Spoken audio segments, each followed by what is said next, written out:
On prend les patients dans l'ambulance.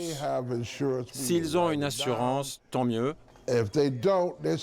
Et s'ils n'en ont pas, on les soigne quand même. On ne sera pas payé, c'est tout. En fait, la plupart du temps, ce qui nous permet de tenir, c'est mon chèque de retraite que je touche tous les mois. Ça m'aide à payer les factures.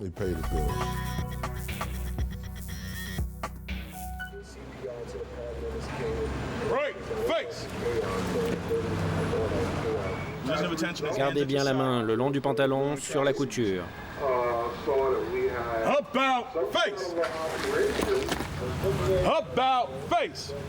Si l'entraînement est militaire, l'insigne est médical. Ces jeunes recrues sont les futurs ambulanciers du quartier de Bed-Stuy, au cœur de Brooklyn. C'est leur premier jour, leur premier salut du matin, et le commandant Rocky Robinson vient les motiver. Let me ask you something. Who are we? Family. Who are we? Family. Who are we? Family. What are we? The people's EMS. What are we? The people's EMS. What are we? People's EMS. What do we want, Job? What do we want? Jobs. What do we want? Jobs. When do we want them? Now. When do we want them? Now. Bed-Stuy est un ghetto afro-américain. Ici, 60% des jeunes ne savent pas lire à la fin de leur scolarité. Le combat du commandant, c'est de les sortir de la rue, de leur offrir une formation, un métier. Vous avez soif de connaissances? Eh bien moi, je vais vous enseigner. On va vous sauver les enfants. On va vous former. On va vous apprendre à être des héros plutôt que des zéros. Si vous saviez ce que ça fait que d'être sur le terrain, de sauver un enfant renversé par une voiture, un enfant qui ne respire plus, dont le cœur s'est arrêté, et vous vous penchez sur cet enfant et vous le réanimez. Et cet enfant vous dit « Je veux ma maman ». Et là, il n'y a rien de plus fort dans une vie. Gagner sa vie en sauvant des vies et le faire avec son cœur. What is failure? Not an option. What is failure? Not an option. What is failure? Not an option. We will not fail. Ce discours, ce combat, Rocky Robinson le mène depuis 26 ans. À l'époque, il est ambulancier pour la ville de New York. Et l'injustice du système de santé américain le révolte. Dans les quartiers riches, il ne faut que 3 minutes aux ambulances pour arriver sur place. Mais dans les secteurs pauvres, il faut attendre 45 minutes. À Bed-Stuy, le ghetto qu'il a vu grandir, les blessés meurent, faute de soins d'urgence. En 1988, le crack faisait des ravages. Une fois sur deux, on nous appelait pour un problème de drogue, des blessures par balle, des agressions au couteau. Ce quartier était tellement dangereux que les ambulances de New York ne voulaient même pas venir. Elles arrivaient longtemps après, et souvent, le gars était déjà mort. Rocky Robinson décide de porter secours à cette population. Il cherche des fonds, mais personne ne le prend au sérieux. J'ai démarché les hommes politiques, les églises, les hommes influents du quartier. Tout le monde me regardait comme si j'avais deux têtes.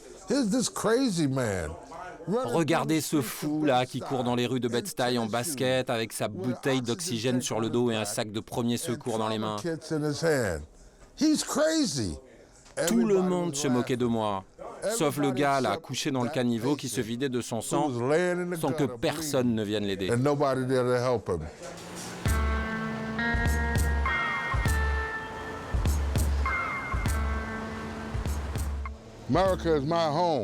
L'Amérique, c'est mon pays. Mais ce n'est pas normal que les gens fassent la queue pour la soupe populaire à notre époque. Regardez là-bas. Les gens font la queue pour de l'eau, de la nourriture. C'est une tragédie. En 1986, Rocky hypothèque sa maison pour acheter du matériel de premier secours. Et il se met à la recherche d'un quartier général. Au coin de sa rue, il trouve un terrain abandonné aux mains des dealers de crack. Il est squatté pour la drogue. Rocky décide de le squatter pour sauver des vies. Ce bout de terrain-là, c'était couvert de carcasses de voitures, avec 2 cabanes en bois occupé par des dealers de crack. J'ai dit je vais tout nettoyer et mettre un mobil-home à la place pour que ces gamins arrêtent la drogue, arrêtent de s'entretuer et qu'ils commencent enfin à s'entraider. Les dealers voulaient me tuer. Ils m'ont tiré dessus, ils ont tiré à travers mes fenêtres et ils ont même tué mon chien. Regardez, c'est sa tombe là. Ils m'ont menacé, mais je leur ai dit, moi, j'ai grandi dans le ghetto. Je n'ai pas peur de vous et je ne partirai pas. Je vais monter un service d'ambulance dans le ghetto, le premier d'Amérique. Mais Rocky n'a pas d'argent pour salarier du personnel. Alors comme souvent aux États-Unis, il opte pour le bénévolat. Il offre une formation gratuite aux jeunes du ghetto qui deviendront bientôt les ambulanciers bénévoles de Bed-Stuy. Et ça marche. Depuis 26 ans, chaque année, les Bed-Stuy Volleys répondent à des milliers d'appels d'urgence. Tout le monde sait que Nick est pompier. Tout ce qu'il nous raconte, c'est parce qu'il a respiré trop de monoxyde de carbone. Bon, petit cours sur le massage cardiaque. À l'école des Bed-Stuy Volleys, tous les professeurs sont bénévoles. Pompiers, infirmiers, médecins, ils ont tous commencé ici, dans ce centre de formation pour ambulanciers. Antoine est le fils du commandant Robinson. Aujourd'hui, il est infirmier, mais il revient transmettre son savoir aux jeunes du quartier. Oui, le cœur bat. Mais qu'est-ce qui est essentiel à propos de ces battements? Le rythme. Le rythme. Pourquoi est-ce que le cœur doit maintenir ce rythme? Ici, les jeunes suivent 4 mois de formation pour avoir leur diplôme d'ambulancier. Ils apprennent à utiliser quelques médicaments comme les bronchodilatateurs ou l'adrénaline et s'entraînent aux gestes de premier secours. Mais rien à voir avec notre SAMU. Aux États-Unis, la mission de ces équipes n'est pas de soigner les patients, mais de les amener le plus vite possible à l'hôpital. Il n'y a aucun médecin dans l'ambulance. Relève la tête, pince le nez, souffle 2 fois. Et à chaque fois, tu enlèves ta main pour laisser passer l'air et tu vérifies que la poitrine se soulève. Quand vous faites du bouche à bouche, pensez bien à relâcher le nez pour laisser ressortir l'air des poumons. Ici, à New York, le rôle d'un ambulancier, c'est de stabiliser le patient pour le conduire le plus vite possible à l'hôpital. Les ambulanciers peuvent faire un pré-diagnostic, transporter le patient, donner les premiers soins et prévenir les bons spécialistes à l'hôpital pour s'assurer d'une prise en charge optimale. Si je ne me trompe pas, vous, en France, vous avez de vrais médecins dans les ambulances. Je ne connais pas tout votre système, mais je sais que vous avez des urgentistes qui vont sur le terrain. Ça, c'est génial, mais c'est un luxe qu'on ne peut pas se permettre ici. Une fois leur diplôme en poche, les jeunes ambulanciers sont habilités à aller sur le terrain. Derrière la salle de classe, Maouja assure son tour de garde, branché sur la radio de la police de New York.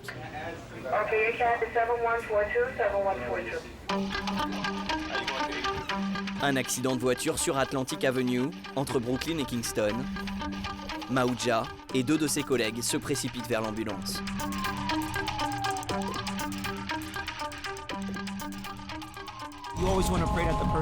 On espère toujours que personne n'est blessé, que tout va bien. On verra bien en arrivant, mais en tout cas, on est prêt. Sur cette artère principale de Brooklyn, la circulation est toujours dense. Un taxi a été heurté par une voiture qui a pris la fuite. Un peu de tôle froissée, rien de grave, mais les 3 passagères du taxi sont choqués. Les pompiers de New York sont déjà sur place. Nous, on s'occupe de cette dame, et vous vous occupez de la jeune fille.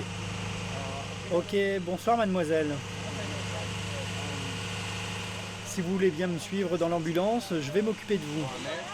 Maouja a obtenu son diplôme d'ambulancier à l'école des Bed-Stuy Volleys il y a 3 ans. Sa mission est simple, évaluer l'état de sa patiente pour pouvoir la transporter à l'hôpital. Pas de douleur? Mal à la tête, mal au dos? Non. Et là, ça fait mal? Si, peut-être un peu là. Et là, tout va bien? Oui. Ok. Je m'assure juste qu'elle n'a pas de fracture du crâne, de blessure au nez ou à la bouche. Vous êtes encore sous le choc. Ne vous inquiétez pas, on s'occupe de vous. C'est arrivé tellement vite. Le chauffeur a donné un grand coup de volant. On a fait une embardée et j'ai senti un énorme choc. J'ai vraiment eu très peur. Ma tête a frappé comme ça. Le chauffeur a perdu le contrôle et ma mère a crié « Ah !» Mais c'est pas si grave. Ok, je vais prendre ses constantes pour être sûr qu'elle est stable. Je vais avoir 30 ans et j'aimerais être en vie pour fêter ça. J'ai vraiment eu peur. Mais ça va, je suis juste un peu... Choqué? Oui. Aujourd'hui, Maouja a 30 ans. Il vient de réussir le concours d'entrée du prestigieux service d'ambulance des pompiers de New York. Mais il consacre toujours son temps libre au Bed-Stuy Volleys en tant que bénévole. C'est là que tout a commencé pour cet enfant des rues de Brooklyn. L'école lui a donné une formation, un métier, un avenir pour lui qui avait peu de chances de s'en sortir. J'ai été poignardé en défendant un pote contre un gang. J'ai pris une balle dans le dos, comme ça, sans raison. Je vivais dans la rue, j'agressais les gens, je faisais partie du gang des Crips, et puis d'autres gangs. Ça menait nulle part. J'ai fait de la prison plusieurs fois, une fois à 14 ans, une fois à 17 et une dernière à 19. On m'a enfermé à Riker Island. À l'époque, ma femme était enceinte de notre première fille. Ça m'a fait réfléchir sur ma vie. Donc je suis venu ici, à l'école de Bed-Stuy, et je leur ai consacré 2 ans et demi de ma vie. Pas de salaire, mais beaucoup d'expérience sur le terrain pour apprendre à devenir ambulancier. Je ne veux plus détruire la vie des gens, je veux la sauver, parce que je tomberai toujours sur un jeune, paumé comme moi. Et il y en a plein des gamins comme moi, perdus comme je l'étais. Je suis la preuve vivante qu'on peut s'en sortir. Si j'avais continué sur cette route, je ne serais pas en train de vous parler là, maintenant, ça c'est sûr.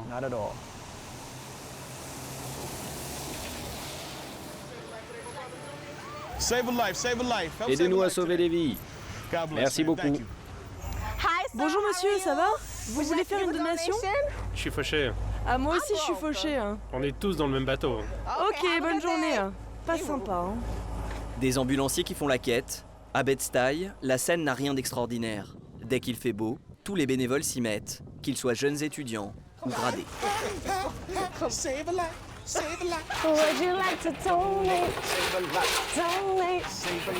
Tous les talents au service d'une collecte de fonds qui permettront au centre de continuer à aider la population.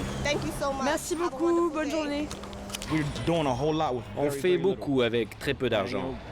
Je vais voir les conducteurs et je leur dis « chaque dollar compte ». Chaque dollar peut sauver une vie aujourd'hui. Et en plus, vous nous aidez à construire l'avenir de ces gamins. Et tout commence ici, grâce à vous.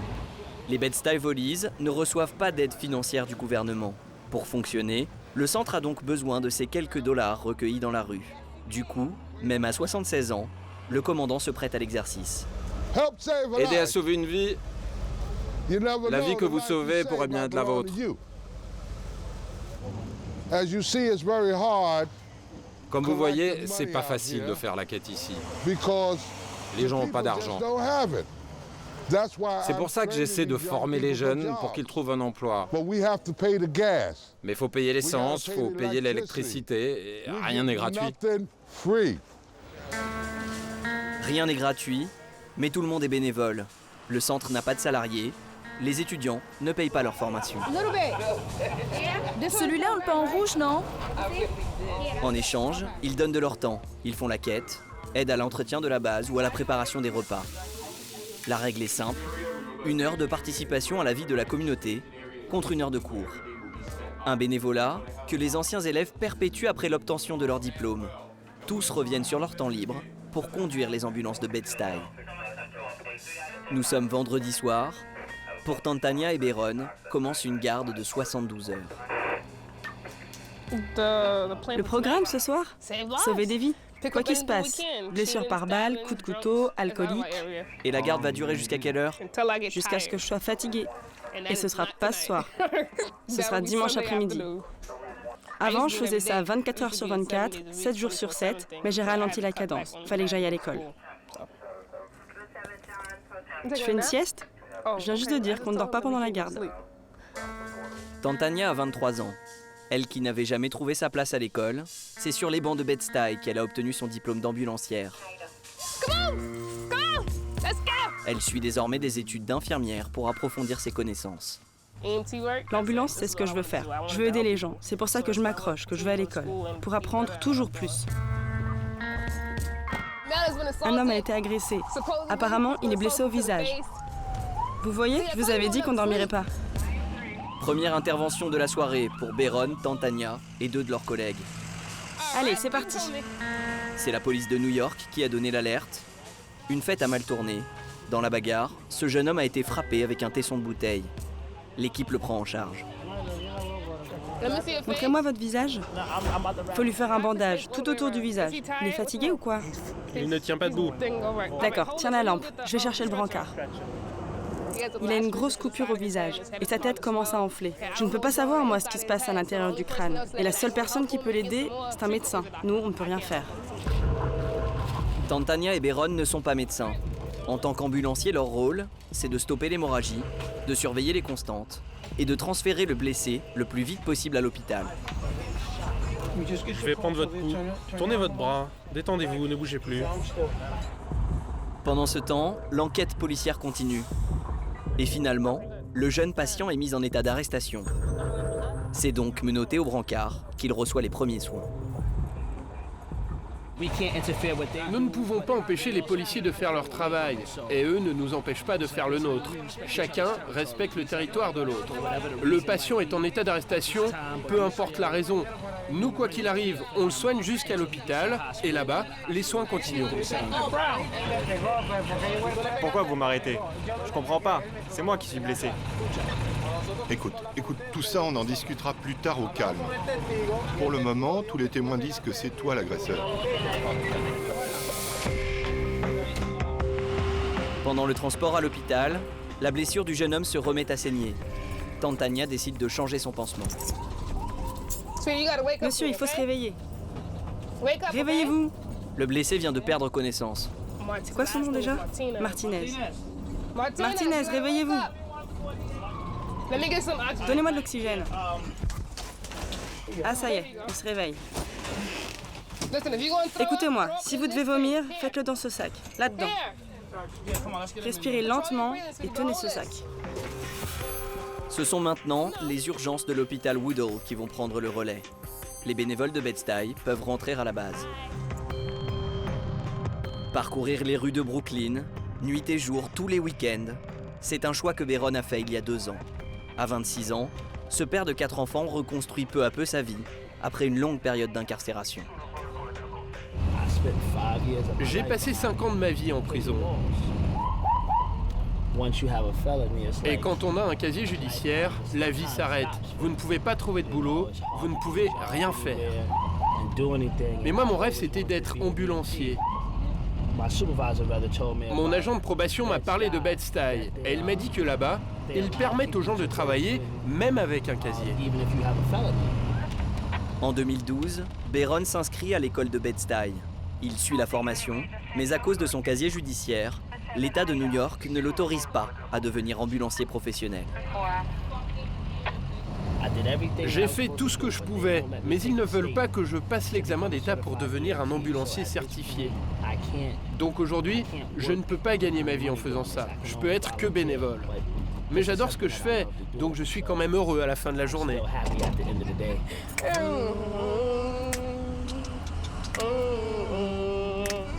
Allez, chante mon petit chauffeur, chante. Everyone's taking control of me. Seems like the world's got a roll for me. I'm so confused with you showed to me. Beron n'a pas abandonné. Il poursuit les démarches pour obtenir un jour l'autorisation de passer l'examen et devenir enfin l'ambulancier professionnel qu'il rêve d'être. En attendant, pour gagner sa vie, il travaille la semaine comme magasinier dans un entrepôt.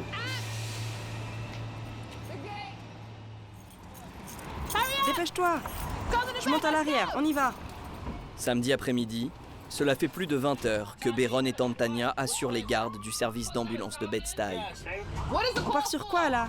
Piéton renversé avec délit de fuite, c'est sur Fulton Avenue. Ok, écoute-moi, fais demi-tour, maintenant, tourne! Je tourne ici? Ok, attention, un dos d'âne. Ok, je l'ai.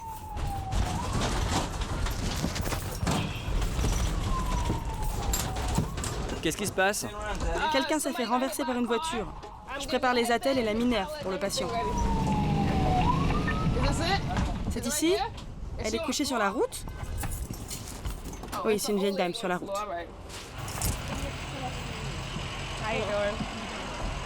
Bonjour madame, comment allez-vous? Bonjour. Qu'est-ce qui s'est passé? Une voiture m'a renversée. Vous avez mal quelque part? Oui, j'ai mal à la jambe. Surtout, ne bougez pas la jambe. Ne bougez pas. Les blessures de cette dame ne semblent à première vue pas très graves. Mais l'équipe doit la conduire à l'hôpital pour un examen médical complet. Ça va madame? On est mieux sur le brancard que par terre. Hein. Aux États-Unis, pas de sécurité sociale comme en France. Une prise en charge comme celle-ci peut coûter très cher aux patients qui n'ont pas de quoi payer une mutuelle. Mais les personnes âgées et les plus démunies bénéficient d'une couverture sociale. Vous avez sa carte d'assurance avec son nom dessus? Oui, la voilà, sa carte de Medicare. Ok, c'est parfait, merci. La patiente a 76 ans. Elle bénéficie à ce titre de Medicare, la couverture médicale réservée aux plus âgés. Medicare, c'est pour les personnes de plus de 65 ans. Ça ne couvre qu'une partie des frais d'hôpitaux. Il existe un autre système qui s'appelle Medicaid. C'est une aide de l'État pour les personnes les plus pauvres et ça couvre tous les frais que Medicare ne prend pas en charge. Et la patiente, elle est bien assurée? Oui, ça va, elle a les deux, Medicare et Medicaid. Donc tout va être pris en charge? Oui, elle ne va rien payer, tout va être pris en charge. Alors madame, est-ce que ça vous fait mal là? Un transport en ambulance coûte en moyenne 500 $. La patiente recevra la facture et la transmettra à son assurance sociale. Le centre d'ambulance de Bed-Stuy est donc sûr d'être payé. Mais ce n'est pas toujours le cas, loin de là. Quand le patient n'a pas d'assurance sociale, Bed-Stuy ne touche rien. On prend les patients dans l'ambulance. S'ils ont une assurance, tant mieux. Et s'ils n'en ont pas, on les soigne quand même. On ne sera pas payé, c'est tout. C'est pour ça que je ne peux pas verser de salaire à mes ambulanciers, et c'est pour ça que j'en ai pas non plus. En fait, la plupart du temps, ce qui nous permet de tenir, c'est mon chèque de retraite que je touche tous les mois. Ça m'aide à payer les factures. Le centre de Bed-Stuy tente de compenser un système défaillant. Si les plus âgés et les plus pauvres sont protégés, les autres doivent prendre une assurance privée, inaccessible pour 50 millions d'Américains. La réforme du président Obama visait à couvrir 32 millions d'entre eux, mais elle a bien des difficultés à se mettre en œuvre. C'est vous qui avez appelé? Non, c'est par là, un peu plus loin. Bayron et Tantania arrivent sur les lieux d'une agression. Oui, c'est moi, je viens de me faire agresser par un mec là. Ok, la police s'est occupée de vous? D'accord, venez avec nous dans l'ambulance. Venez. Non, je leur ai pas parlé, j'étais dans le bar là et un homme m'a agressé. Ok, bon, venez avec moi dans l'ambulance que je puisse m'occuper de cette coupure. Votre visage est en train d'enfler. Ouais, je sais, mais je ne peux pas payer, j'ai pas d'assurance santé. C'est pas grave, je vais vous emmener dans un hôpital public, ça vous coûtera moins cher. Faut qu'elle aille à l'hôpital. Madame, vous ne pouvez pas partir comme ça. Vous avez une blessure énorme au visage. Je ne peux pas vous autoriser à partir. Il faut qu'on s'occupe de vous. Cette jeune femme n'est pas concernée par les aides réservées aux plus pauvres, mais elle n'a pas non plus les moyens de s'offrir une assurance privée. La facture de l'hôpital serait totalement à sa charge. Elle préfère donc renoncer aux soins dont elle a pourtant besoin. Écoutez-moi, madame, je vais vous emmener à l'hôpital public. Non, je veux pas aller à l'hôpital. Notre travail, c'est de lui porter secours et de soigner ses blessures. Et là, elle nous rend la tâche difficile. Elle ne comprend pas que c'est dangereux pour sa santé. On essaie de lui expliquer à quel point c'est important qu'on l'amène à l'hôpital. Ok, elle veut pas venir avec nous. Elle peut pas y aller. Allez, on s'en va. Comment porter secours à ces millions d'Américains exclus du système de santé faute d'argent? Les ambulanciers de Bed-Stuy sont confrontés tous les jours à cette question. La réforme voulue par le président Obama constitue un réel effort pour lutter contre les inégalités, et Rocky Robinson espère qu'elle aboutira. La réforme d'Obama va faire beaucoup pour ceux qui n'ont pas les moyens de se soigner. Je pense que l'Amérique aurait beaucoup à apprendre du système français ou même européen. Tous ces pays où on n'est pas obligé d'avoir une assurance privée hors de prix. On est très en retard sur ce point.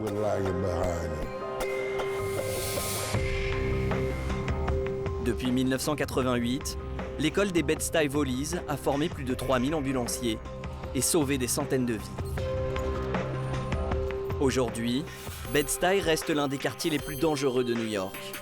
Pourtant, en 26 ans, le taux de criminalité a chuté de 70%.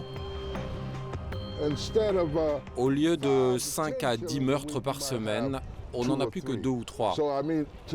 Pour les gens dont la vie a été épargnée, ça a bien sûr beaucoup de sens. Après, certains pensent que ça reste un quartier dangereux. Mais le quartier a vraiment changé. Et j'ai envie de croire que le service d'ambulance de Bed-Stuy est une des raisons de ce changement.